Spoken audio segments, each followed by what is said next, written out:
you cannot explain it to your daughter. For decades, people have been fighting to protect women and girls' participation in athletics and access to programs, and to have the Biden administration throw all of that out in pursuit of a radical transgender ideology and to put my daughter at risk, it's absolutely personal to me. This is the ultimate in the everyone gets a trophy culture. If you can't compete successfully with your own sex, compete as a woman. Welcome to the Bailey Wire Podcast, where we open the files on the biggest legal stories in Missouri. We'll explore what these issues mean in simple terms, how they impact you, and give insight into the actions by the Missouri Attorney General's office. Here's your host, Brandon Rathard. Hello and welcome into the Bailey Wire Podcast. I'm your host, Brandon Rathard. Bailey Wire Podcast, something that we do for you every single week. We like to go inside the Missouri Attorney General's office, bring you the biggest stories that are happening in the state of Missouri, and talk about how they impact you. I'm joined by Missouri's Attorney General, Andrew Bailey. Brandon, thanks again for having us on, and I want to introduce a special guest, Arkansas Attorney General Tim Griffin. Arkansas Attorney General Tim Griffin, welcome into the show. How are you today? Thank you for having me. I'm doing great. Well, we're pleased. Thanks for coming to Little Rock. Well, we're pleased that you would have a very big day that happened recently, and that's going to be the focus of today's Bailey Wire Podcast. By the way, Arkansas Attorney General Tim Griffin served in the U.S. House of Representatives. One of the things he did while there, he was part of the House Ways and Means Committee. He's a colonel in the U.S. Army Reserve Judge Advocate General's Corps. One of the things we are talking about today, there is another lawsuit, yet another lawsuit filed against the Biden administration. This deals with Title IX. General Griffin, I want to start here. We talk about Title IX, creating equal opportunities for students in education and athletics. As I understand it, I'm not an attorney, but my understanding is Biden's new rule does the exact opposite of creating opportunities for students. What about the legal aspect of this? Sure. So Title IX's been around for decades, and the understanding by all people, really, has been that it was passed to provide opportunities for female athletes and female students, and it was passed at a time when males were getting a disproportionate amount of funding and opportunities in this area. So the point of the law was to broaden opportunities for young women like my daughters. This is personal to me. I have a 16-year-old daughter and a 6-year-old daughter, believe it or not. So what's happening here is the opposite. It's being distorted. It's being twisted. It's being perverted. Pick your word. But what's happening is they're taking a law that has been on the books for decades, that we have collectively had a common understanding of its meaning, and they are saying, okay, now we're going to pass a rule, an administrative rule, not change the law through Congress, as it should be if you're going to change the law. And we're going to make this all about transgender individuals and their ability to compete not against others with their born gender, but we're going to let them pick. And the results of this sort of rule, we know, we're not predicting only, we know it's absurd because we have examples. Just this week in New York, you had a guy who's now identifies as a girl. He was a mediocre to poor track athlete, which it's not a bad thing. It's good to participate even if you're not winning. But this is the ultimate in the everyone gets a trophy culture. If you can't compete successfully with your own sex, compete as a woman. And so that's what this individual did in New York this past weekend, set the Division III 400-meter record against women. And the crazy thing is, his time was such that had he been participating as a male, he would have been last.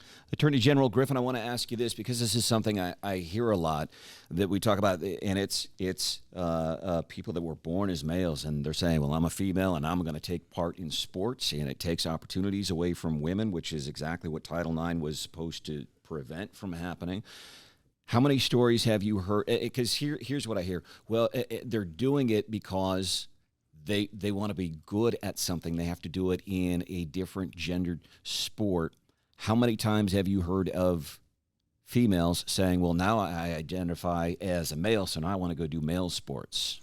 Yeah, I hadn't seen a lot of that. Now, to be fair, and I think you have a law on the books in Missouri that sort of prohibits this sort of thing. We do here.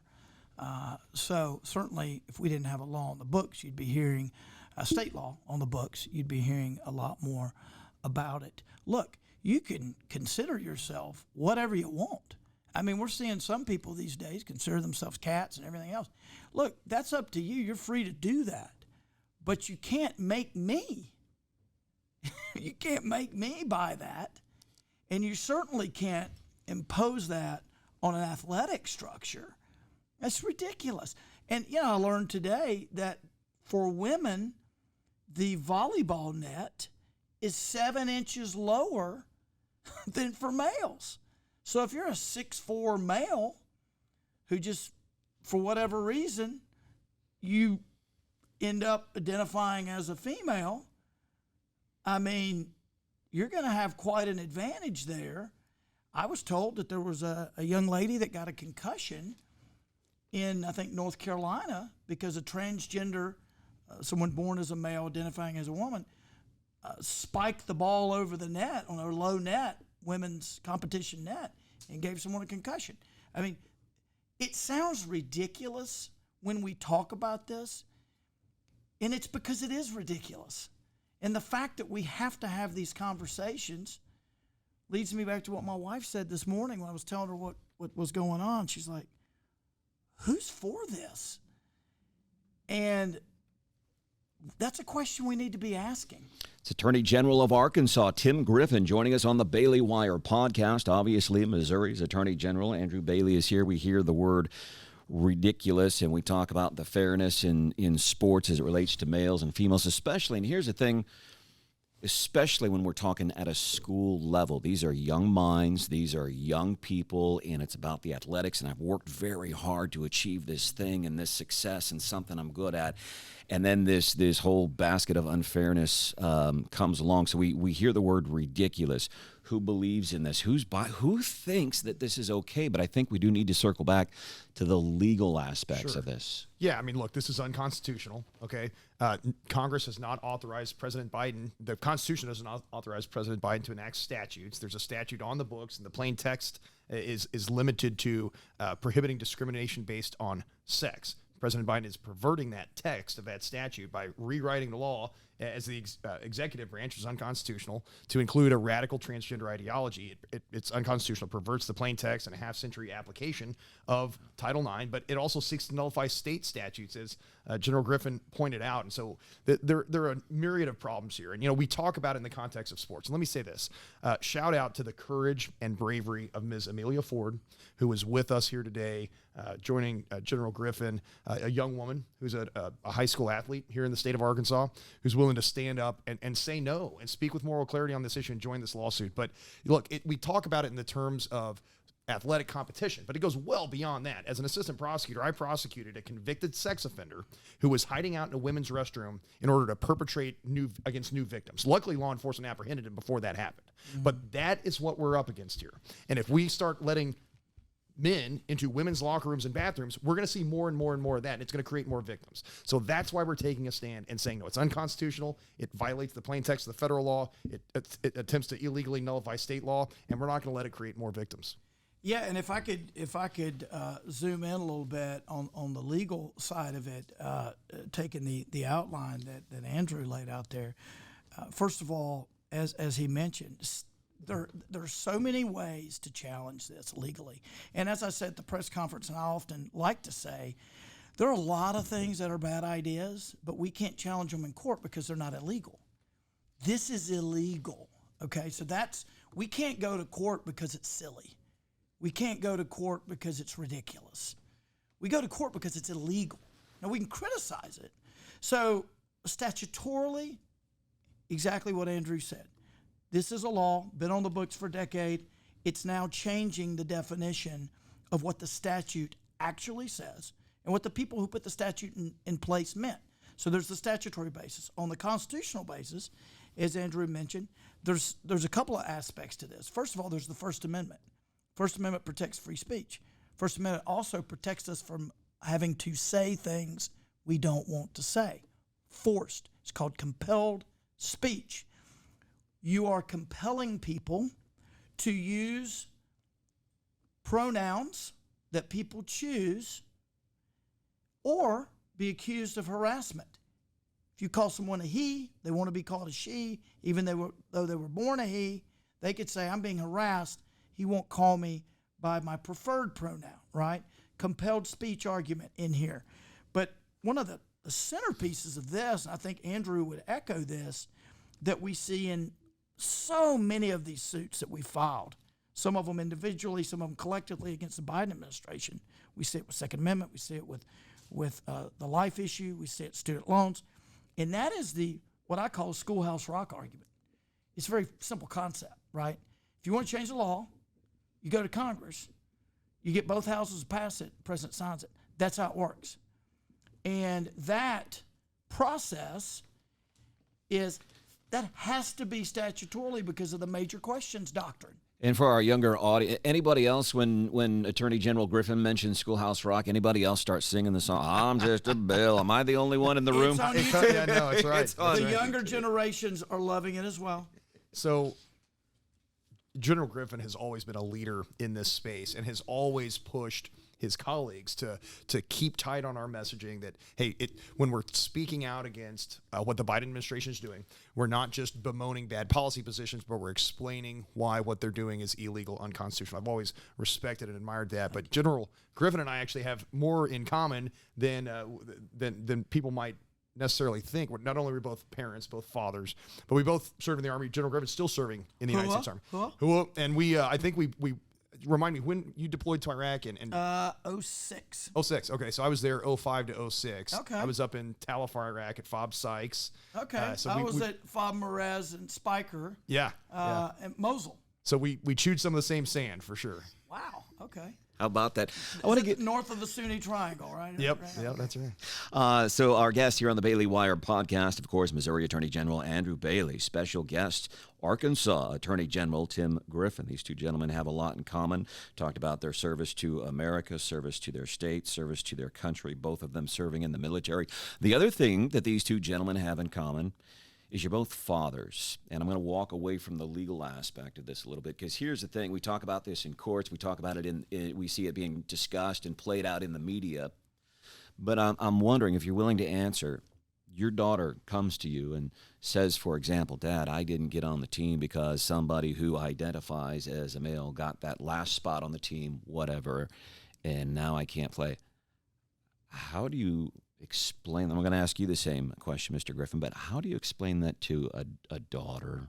Yeah, I mean, you cannot explain it to your daughter because it violates state and federal law, right? I mean, it's like, look, for decades now, for a half century, people have been fighting to protect women and girls' participation in athletics and access to programs, and to have the Biden administration throw all of that out.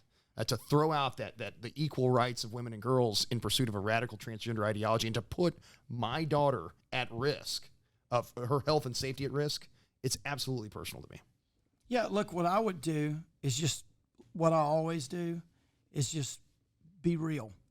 I would say, look, as we know from all that you've been taught, whether I'm talking to my 6-year-old or my 16-year-old, I would say, you know that this is an imperfect world. And I'm not going to justify what just happened to you. It shouldn't have happened. There are people in charge who are all screwed up. And this is foolish. And I am thankful that I'm in a position to raise a stink and fight it. And that's exactly what I would do. And I'd say you're going to have challenges like this throughout life where you see injustice, and sometimes on this earth you can get it fixed, and sometimes you can't. But we're going to fight this and see how it goes. But this is I would use it as a teachable moment, because let me tell you, it won't be the first time we see fellow human beings do really dumb stuff. Whether you call it dumb, asinine, foolish, whatever your word is, kids need to know that jacked up stuff happens and we have to fight it. But the good news here, we're going to win this one. General Griffin, one of my two final questions for you. Anything else that you want to add as we discuss this lawsuit against the Biden administration as it relates to Title IX? Yeah, I would just say that what I'd back up to about 50,000 feet real quickly, and I think Andrew has seen this. And some of this may be election year, although we've seen it for a while. When the Biden administration can't get what they want through constitutional means, either because they can't get the people elected to pass the stuff, or Congress is not moving fast enough, or they don't have a supermajority in the Senate, or whatever, they say, no problem. We will use what's called an extra constitutional approach, which is to sort of skip around the Constitution and do it administratively. And I said before, you can name the issue. You can name it environment, student loans, Second Amendment, life issue, Title IX. Go straight down the list.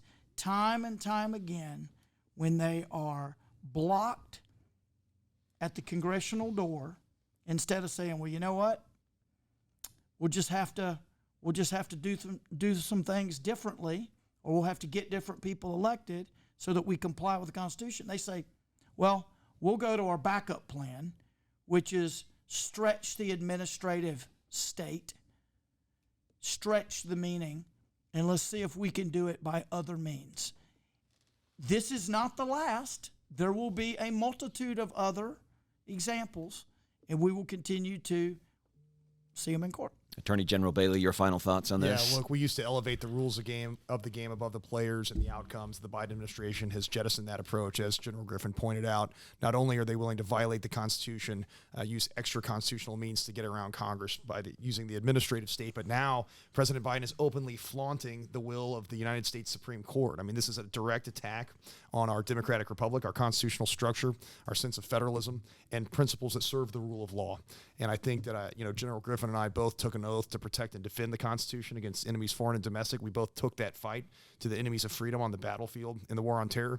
And I think we're both proud to be leading our states in the fight, in courtrooms across this nation today. And I'll tell you another thing that Attorney General Andrew Bailey is incredibly proud of. You go to his house on a weekend, he grills up a really mean bratwurst from Herman, Missouri. Attorney General Griffin, I'll take it. We're at your house on the weekend. What are you grilling up? Well, I'm eating some of his bratwurst, and he's cooking them for me.